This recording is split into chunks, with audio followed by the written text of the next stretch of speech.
Jan Thomsen till komma alla götter där och spela mot Virginia och tappa 2-0. Hur ska han så lösa den där? Ja, till att börja vi tar erbjuds uppsätter och här ganska de bästa chanserna och vi fortsätter spela länge samman. Tar här där större chanser för alla så det är nog upp på att ta det 8 i halvlek. Vi ska punch.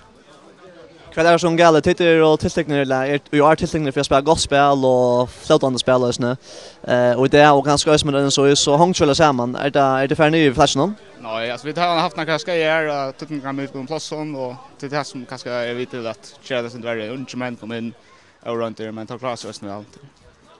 Tills få 2 mål mot där är det ganska ös dribblar i världen. Nej, det är väl inte att det är dribblar men ta på oss att sätta målet av vi kör alla upp i allopp och här så vi satsar om det blir 8-2-0 till Gamich. Barca nämner Svenjas möder en så att om man skulle valta med att vinna det så spännande gående så väl det helt vunnit sen sen för att spela gospel. Hur ser det där? Ja, det är nog det samma. Avslutningen är